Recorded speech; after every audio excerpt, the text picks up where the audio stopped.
How's it going, guys? I'm Julian Bradley. Welcome to another jazz piano lesson. Today I'm going to break down the chord progression for one of my latest compositions. It's called Blue Lotus. It's a Latin blues, so it's based on a 12-bar blues. So in this lesson I'm going to show you how to play this chord progression, and I'm also going to explain the theory behind the chords and show you how you can create similar progressions yourself.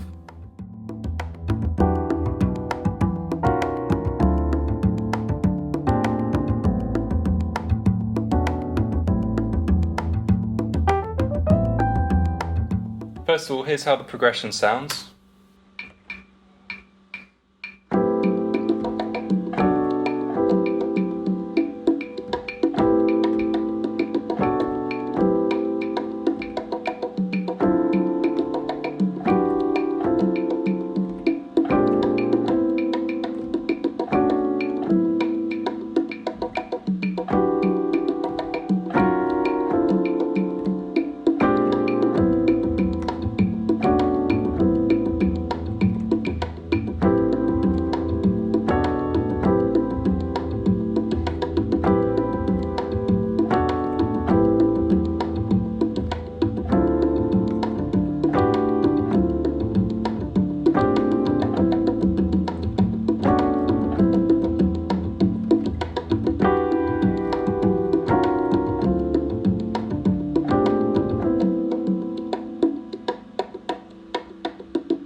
Okay, so the progression is based on a 12-bar blues in A minor. Now, the 12-bar blues is basically the default chord progression that you find in blues music. Now, that doesn't mean that every blues follows this chord progression, but the vast majority of blues music is based around this 12-bar chord progression. So a 12-bar blues in the key of A minor would look like this. We would have A minor sustained for 4 measures,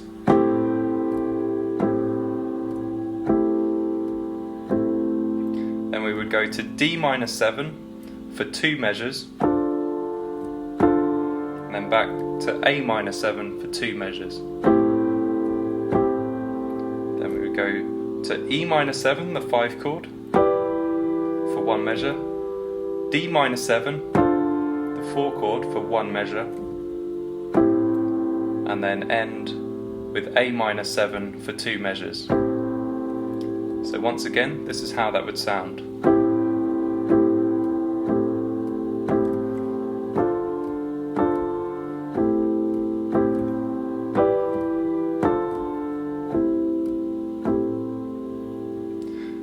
So that's a fairly standard chord progression. It only uses 3 chords, and on its own it doesn't sound particularly sophisticated or particularly interesting.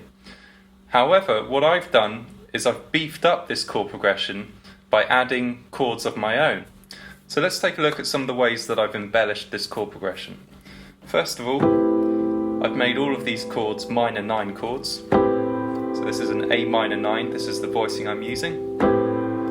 Basically an A in the bass and a C major 7 in the right hand. That's a nice voicing for A minor 9. Then what I do is I side slip the whole chord up a whole step. I play a B minor 9. And then I come back to A minor 9. Now this is a fairly standard chord progression. You'll have heard it in tunes like So What by Miles Davis.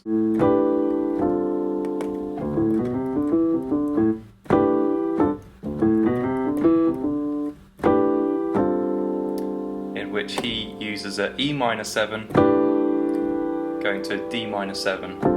It's basically the 2 chord going to the 1 chord. Now, So What is in D minor, so that's why he uses a E minor 7 going to a D minor 7. But I've used the same progression but in A minor.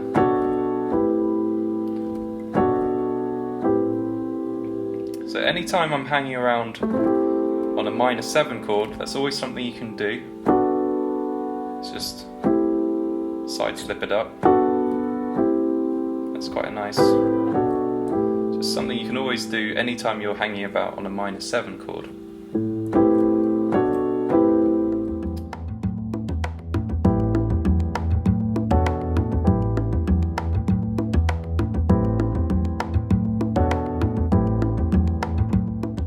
Now, if you ever have a fairly standard chord progression which you want to make more interesting by adding chords of your own, a good first step is you can precede each chord with a dominant 7 chord a fifth above.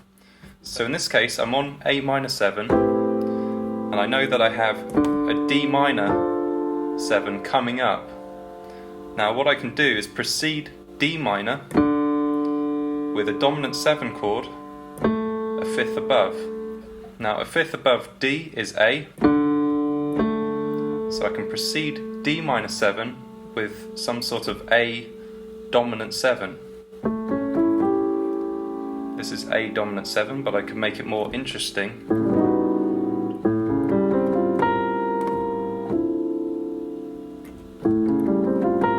This is a fourth voicing for A dominant 7. I just build from the third up a stack of fourths within the scale of A altered.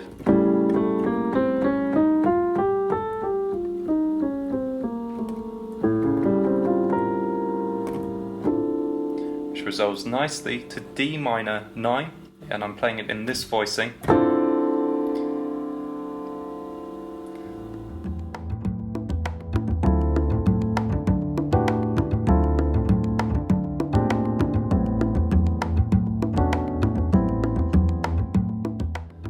Now next I have my next target chord is A minor again. So I'm trying to get back to A minor. So I could have preceded the A minor 9 with a E dominant 7. That would have sounded fine. However, for a change, for a more sophisticated sound, I think I will use B flat dominant 7, which is tritone substitution. Now the basic concept of tritone substitution is every time you see a dominant 7 chord, instead of playing that dominant 7 chord, you can substitute the dominant 7 chord that's a tritone away. So a tritone away from E is B flat. So I would build B flat dominant 7. Now it can be a tritone up or a tritone down. You reach the same note because tritone up takes you to B flat, tritone down takes you to B flat. But basically, instead of playing E dominant 7, I can play B flat dominant 7, which will resolve nicely to A minor 9. So that chord progression again: D minor 7, E minor 7, D minor 7, B flat dominant 7. And this is the voicing I'm using. It's a nice voicing for B flat dominant 7. It resolves nicely to this minimal voicing for A minor 7. Just got 3 notes in the right hand.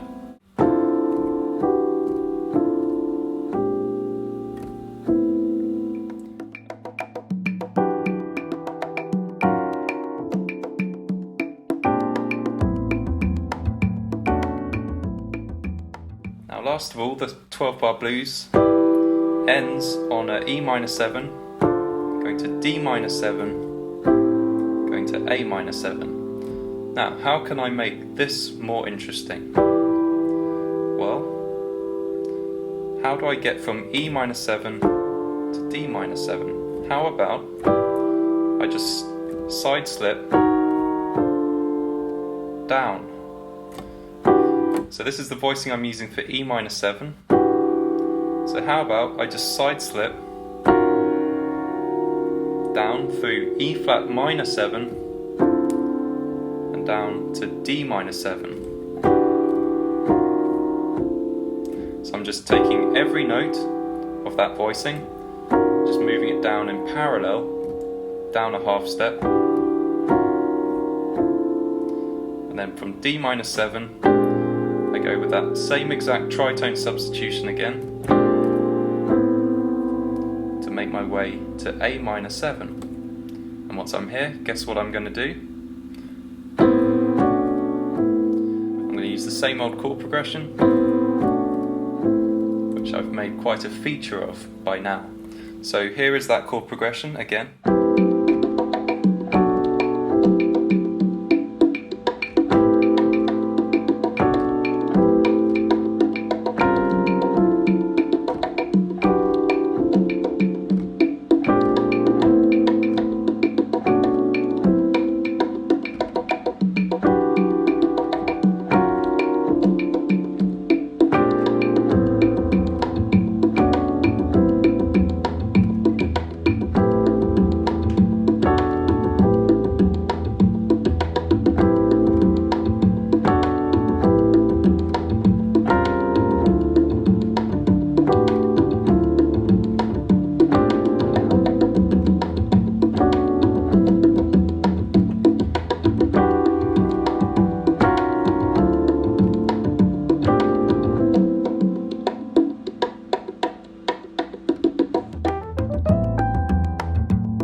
Now, in general, when I'm choosing these added chords which aren't in the chord sheet, if I was just playing a 12-bar blues, these are all chords which I've added to the chord sheet, reharmonization basically.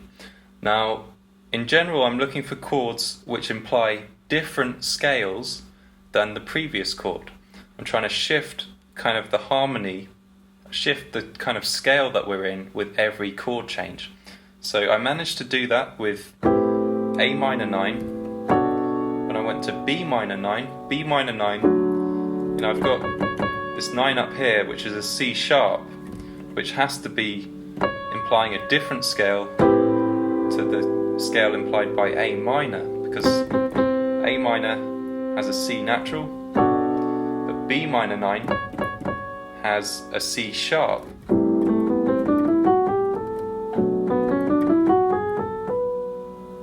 Then I've continued the same effect with every new chord. Every chord in this progression implies a new scale. So it's the opposite. Say I had the A minor 9, the A minor 7, and I went to a C major chord. Now that doesn't sound very interesting because both chords are implying the same harmony, the same scale, A minor scale.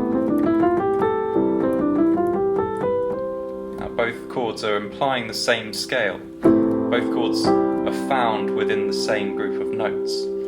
Whereas, if I go for a chord like A dominant 7 with a kind of altered harmony, then that's clearly implying a new scale from the previous scale.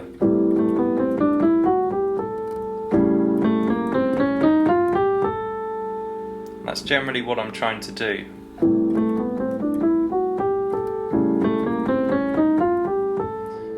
So again, that's something to take away from this lesson. When you're adding chords to a chord progression, try to pick chords which imply a different scale to what you're already in.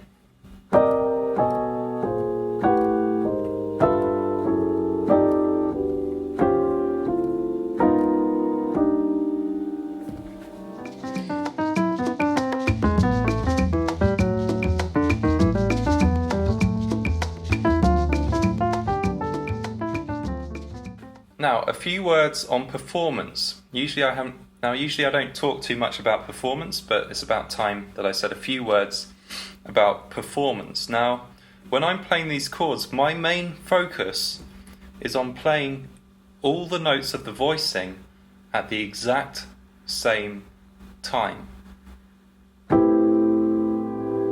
And really, all of my brain focus is on just placing that chord, every note hitting at the exact same time. And sometimes I don't get it spot on, and some of the notes are like fractions of a second off. and I always get annoyed when that's the case, but the goal is to try and play every single note in the voicing at exactly the same time.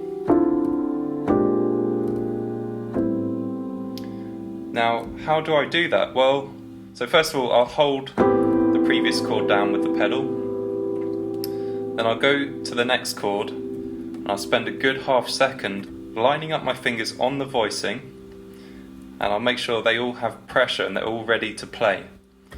Once I've found that voicing, I'll focus on just placing that chord all together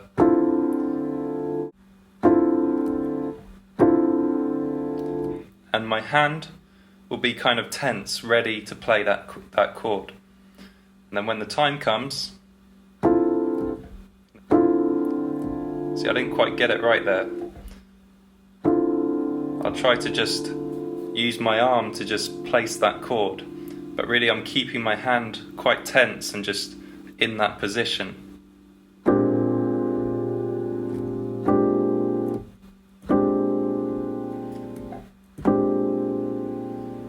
Really, that is what takes up most of my focus, because I think that's how you really sound like a professional, is if you can place your chords at exactly the same time. Every note is perfectly at the same split second.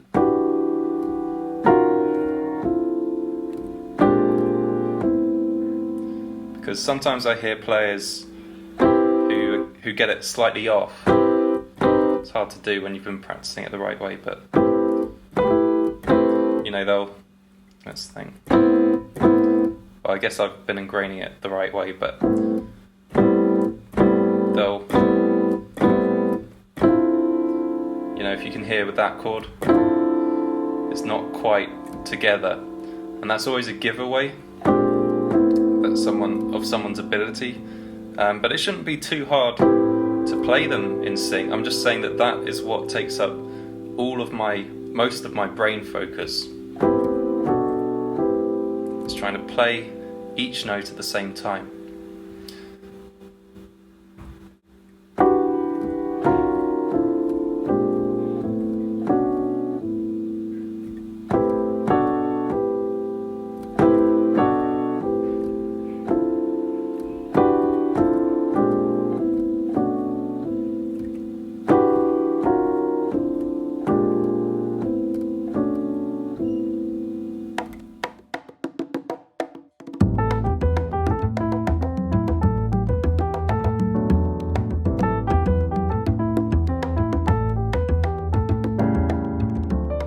Now, another thing I'd like to say about performance is that I tend to play quite quietly,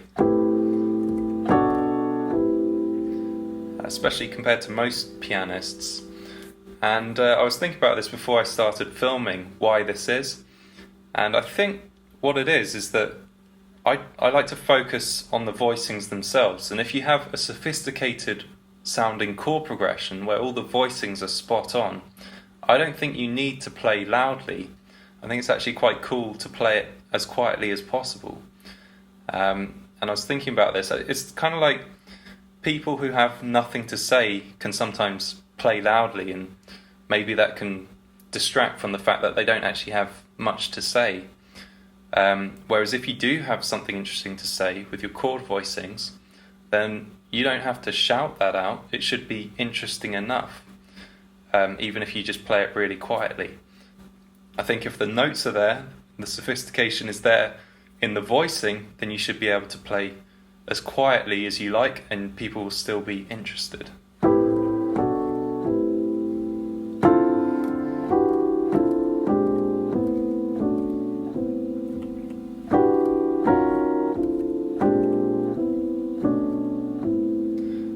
Now, that said, I do find myself accenting the chords that I've added to the progression. So generally the standard 12-bar blues chords, which are in the progression, I'm playing those chords quietly, but then the passing chords, which I've added to the chord progression, I'm playing louder. So I'm sort of drawing attention to them.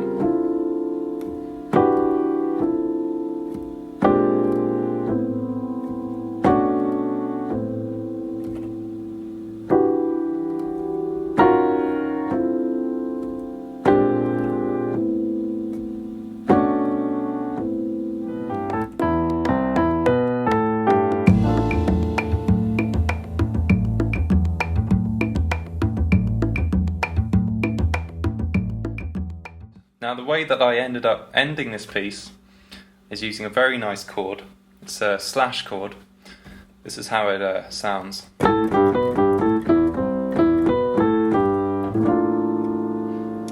Now this chord is a B flat major 7 chord in the right hand, played over an A in the bass. Now this sounds quite Spanish, and the reason is it's implying the Phrygian mode. A Phrygian scale is basically a standard minor scale but with this flat 2.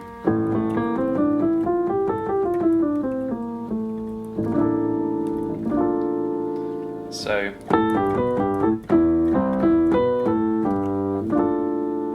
and again, this chord is implying a new scale, because the previous scale that was implied was basically an A minor, had this natural B natural,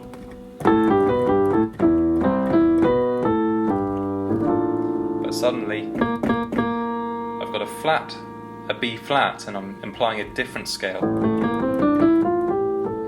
So again, that's something to take away from this lesson. When you're adding chords to a chord progression, try to pick chords which imply a different scale to what you're already in.